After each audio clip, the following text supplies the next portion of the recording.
Hello everyone, today we'll be going over a line trace effect today. And thank you for the suggestion, someone from LinkedIn. Zane had an ask for how to do something similar to After Effects trim paths. Now, this isn't going to be exactly the same, but I do think it makes a really good effect and is something that's pretty similar to that thing. And it was fun to kind of break it down. I went down many rabbit holes that I was not anticipating going down. So thank you for this suggestion, and yeah, this is kind of what came out of it. So without further ado, I'm gonna kick off a little intro and we'll get right at it.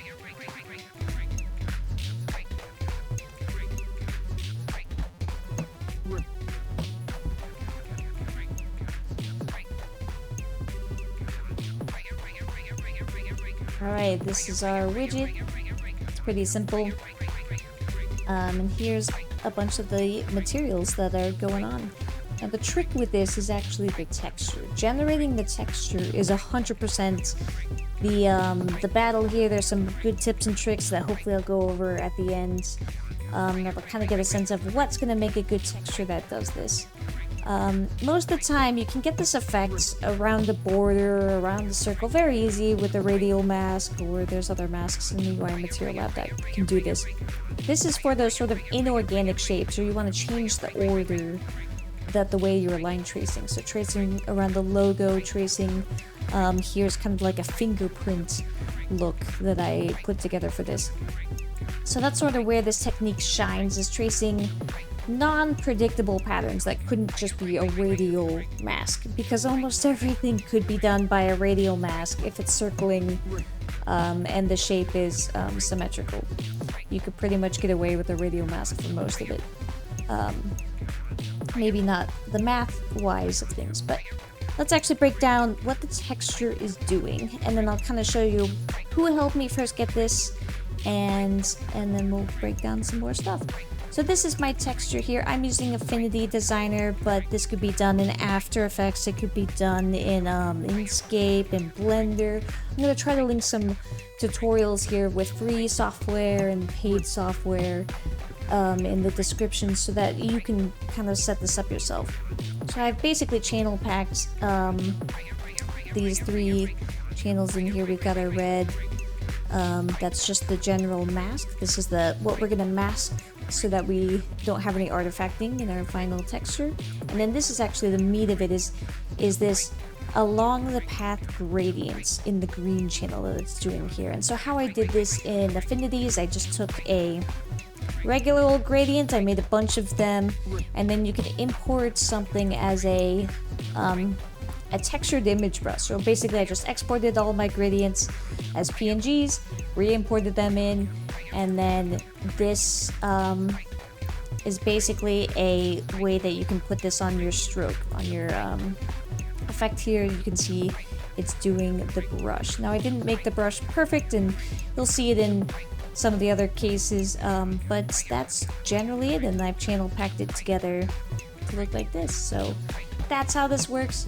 One tip or trick is to not have these lines overlap. That actually causes a big problem. So I recommend not having them overlap, and you'll kind of get the hang as you work with these textures, but I had to go in and adjust all of these a lot to make sure that the mask and the gradient texture don't overlap. But I'll close that for now, but that's kind of my hot tip. Try not to overlap them. And we'll kill all of this. So after you do that, the way that you import the texture, you want to make sure that you've got a decent compression, because we are working in gradients. So here's our mask again. The mask is in red on this. The green channels are gradients, and the blue channel is the mask for the stencil part of it. And in here we want to make sure I put UI texture group, so it doesn't have MIPS, but it doesn't really matter there. The compression, I put it to BC7, but you could do high precision if you really wanted to go that way. Vector displacement if you don't have three channels. But BC7 seemed to work great for me. And then make sure sRGB is unchecked. If you don't do this, it'll come back to bite you, and it did for me a few times. So that's basically the texture import settings. Yeah, and let's just make a new material from scratch and we'll start it off. So go make a material. I'm gonna close all these windows because they're kind of killing my poor computer. It's not very new. I work on a pretty uninteresting older laptop, and it does not enjoy streaming this and working in Unreal at the same time. Probably doesn't help that I'm also putting in a bunch of music. Alright, so here we go. We've got our new material. Shame on me for not naming it. Always name your materials. And let's go with our simple line trace. This is just the thing. So we can kind of see what's on each channel. So the green channel, you can see is our gradient. And in the red channel, we have our stencil. So this will mask out the particular sections that we want. So very easy. We put our stencil in the opacity. Done. Nothing else needed there. And let's just start making ourselves a lovely material. So first thing we want to do is animate. We're going to work with time. We're going to send this through a frac node. Now, my debug scaler, I'll kind of show you what's happening here under the hood. So if we run time through without a frac, it's basically going to repeat itself, or it's not going to repeat itself, it's going to count up endlessly unless we put a little period check here. If you run time through a frac node, then it'll always then reset back to 0 to 1. And that's what we're gonna do here. So that will help set us to 0 to 1, and then we just add this to our gradient. This is our gradient here. And you can see it's gonna whiten it out. It's gonna whiten it out and always reset it back to 0 to 1. And if we plug this into our final color, since we have an opacity, a stencil mask, it's basically gonna create this little, not quite what we thought, right? It's not animating around, and that's because the values here are going above 1. Now I'm hoping my epic pen will work. Let's see. I was hoping I can draw some of this to show you folks what it's gonna do. Yeah, so here, here's where we have like a big bright white value, and I'm gonna reset this so that we can get ourselves a better look. So here's right at 1, and if I were to add more values to this, so it's going from 1.1 to 1.2 to 1.3, so it's counting up in 1, right? Which is great. This is 1.2. What am I doing? 2. But when you're plugging that into the final color, it's just going to appear as white. It's not like you can add more to 1, especially in UI materials where there's no emissive. So adding more than just 1 isn't going to get us anywhere. But remember, this frac node here resets the value. If you go over 1, it resets it back to 0. And that's exactly what we're going to do here. So instead of this value being at when it hits 1.1, it's going to then turn back to 0 instead of going that direction. And that's basically what we're going to be doing here. So let me hide my little tablet and let's add that frac node.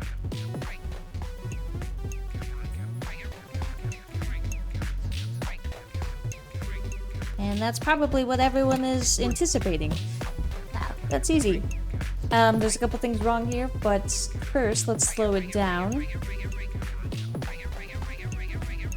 And the person that actually helped me kind of figure all this out in the very beginning, and who I used for all of this, is this amazing tech designer, Jan. And so Jan, in a Discord called Technically Speaking, which is one of Harry's amazing tech art Discords, Jan helped me kind of figure this math out. So this is what he initially showed here to kind of create this cool line trace effect. And if you don't know Jan, absolutely check out his work. Freaking fantastic. It's right here. I'll link it as well. And let me see if I could pull up in the folders I think I got the video of what this looked like. And I'll pull it in the screen. So Jan absolutely helped me get this, and then I posted this in the useful UI materials and all that. However, I didn't understand the math behind it, so this was actually a fantastic opportunity for me to learn the math and really understand what was happening. And that's kind of why I'm breaking down Jan's original concept and simplifying it and turning it into something that I can understand and teach and show. So just to say, the community is amazing. We all like to share ideas and then learn from it and then grow and make your own thing. So this is kind of my take on that. But the first thing I wanted to show you here is that when we don't have this multiply by -1, it looks like we're going the opposite direction. Like, if I'm thinking of a cool leading particle, it should be bright where it leads, not if it's going the opposite direction. So here's that, and I'm going to slow this down a little bit because that'll help this run by. Alright, so now we've got ourselves the basic look and feel of a line trace. It's as simple as that. You make a texture. I say as simple as that. Making that texture is actually pretty difficult. Just because I haven't done a lot of pen work in a long time. But there's some Blender tutorials. Again, I'll post other ways to do it. And that kind of creates this effect right here. So quite simple. Really simple and nice. Looks great. We could add it with the mask there. There's some cool things that you can do just with this before we even go further. And the first concept is to make multiple of these. So if I actually multiply my gradient by 2, because we have this frac going on over here, it's actually going to then make 2 copies of it. This can happen infinitely. We could have 5. It's going to make 5 cool copies. So again, really nifty, fun stuff you could do here. I'm doing that down in this version where it has 2 copies kind of dueling itself going along, which is very fun to see.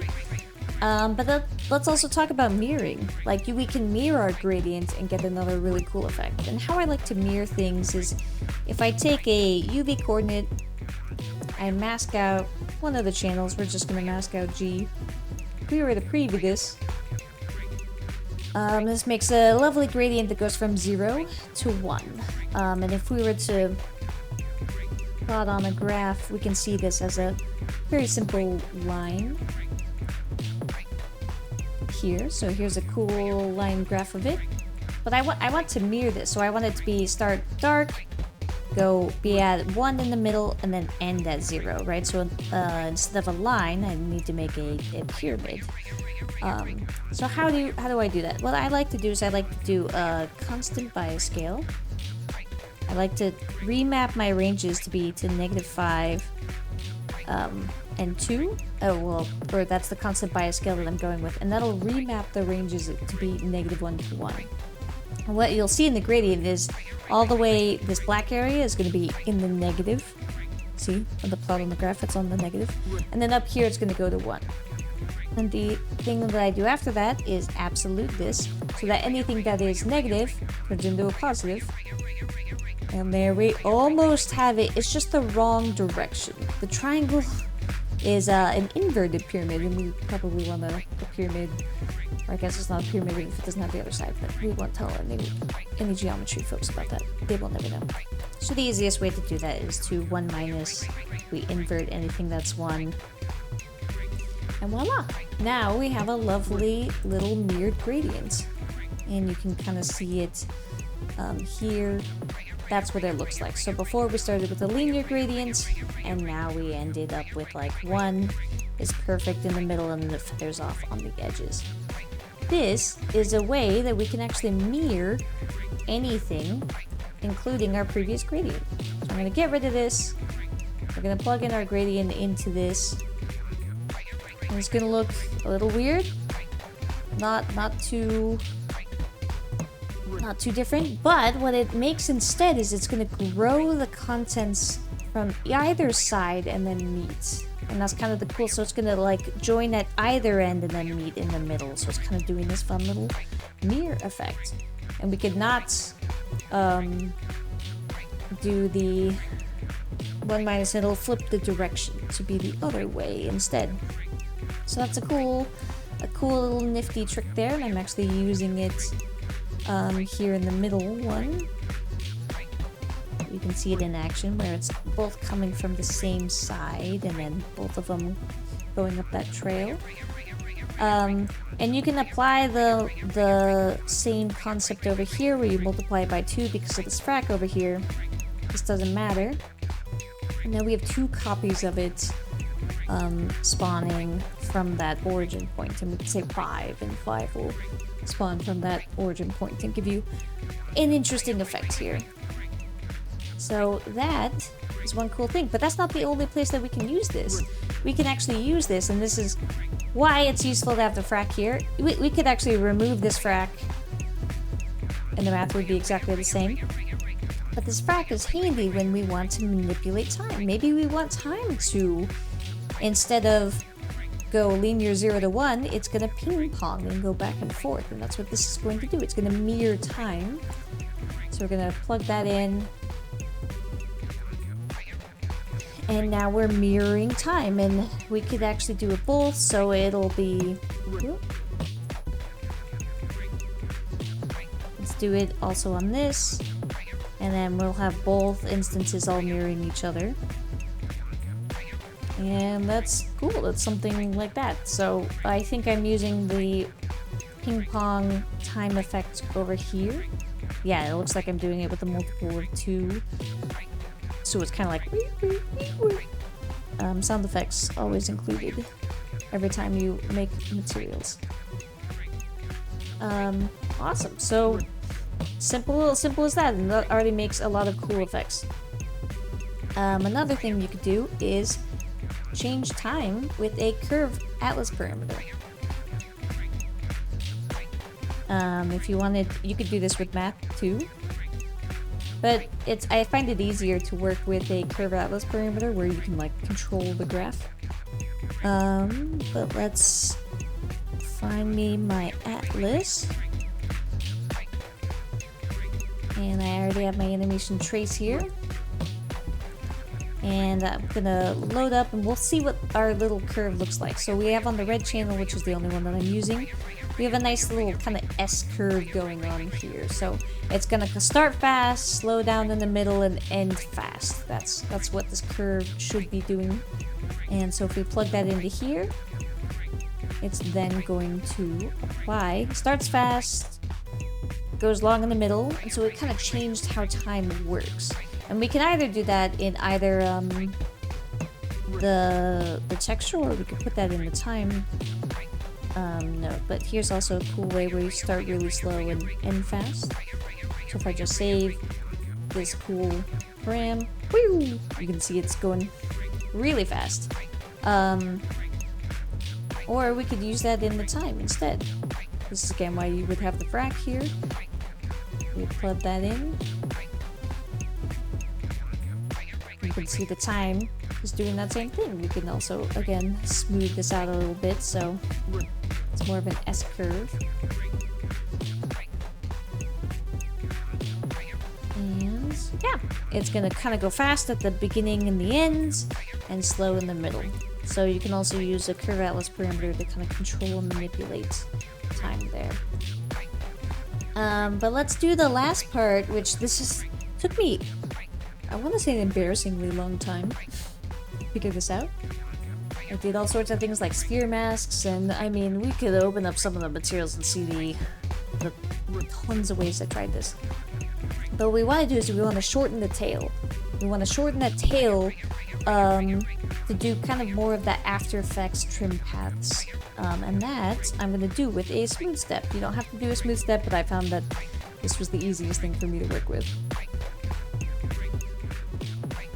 So a smooth step is just basically going to apply a little bit of easing, which is handy, but that min-max is actually what I want to use the smooth step for.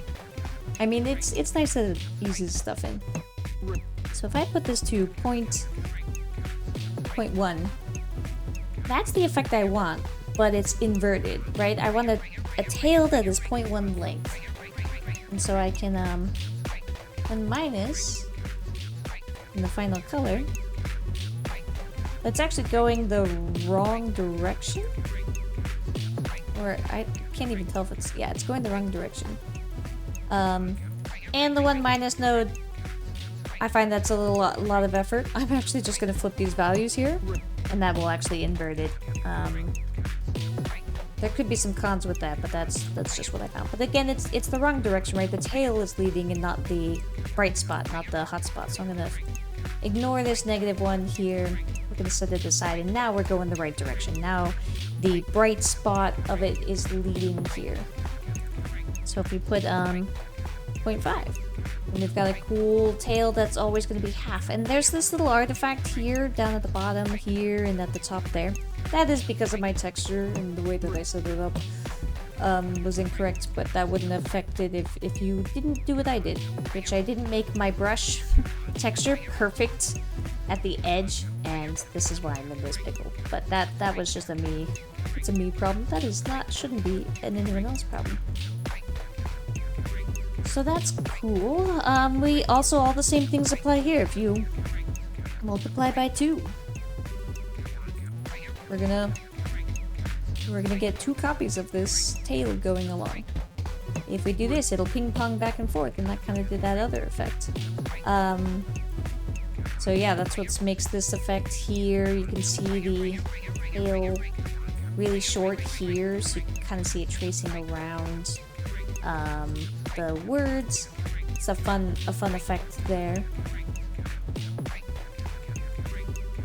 But also what's handy is that this again mirrors the any gradient or 0 to 1 time.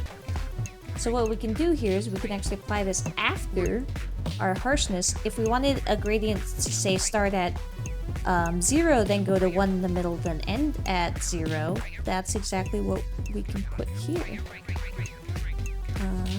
So we can just add this at the end, and voila, now we have a soft start, a hot middle, or it's at its brightest at the edge, and then that mirrors it there.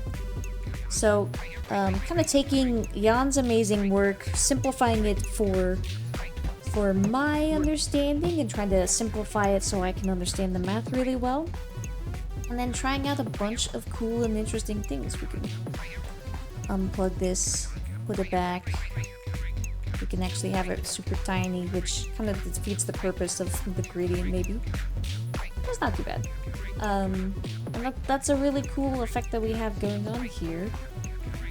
And that is how I made all of these things, where it's just playing around with those settings, playing around with the min and max, doing some cool things. The other texture that I made here was this cool fingerprint effect.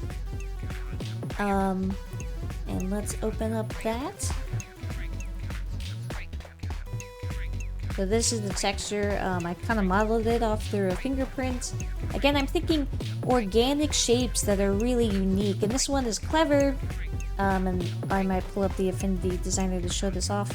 But this one basically layers each gradient to different amounts, so you can control what thing is supposed to animate first out of these lines. So I always wanted the middle to animate first, and then these outer layers, and then the last 2 outer lines animate last. And you can see it at its best here. Kind of the order that I wanted everything to animate in. This is a nifty effect. This is when you basically clamp your values. Let me see if I can show that off.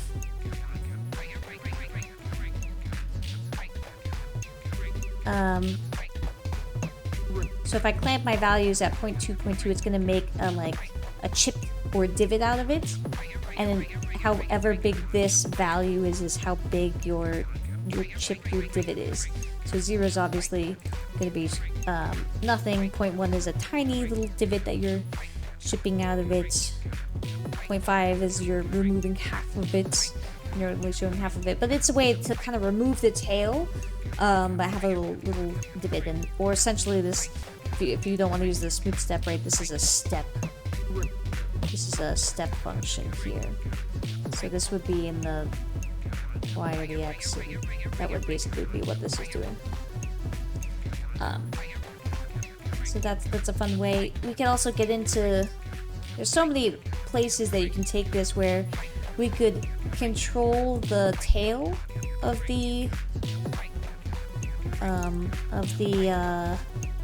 thing, so it could grow with time. We could animate the tail to grow larger, we could animate the tail to grow smaller, we could animate time inside of the widget instead of using time value here.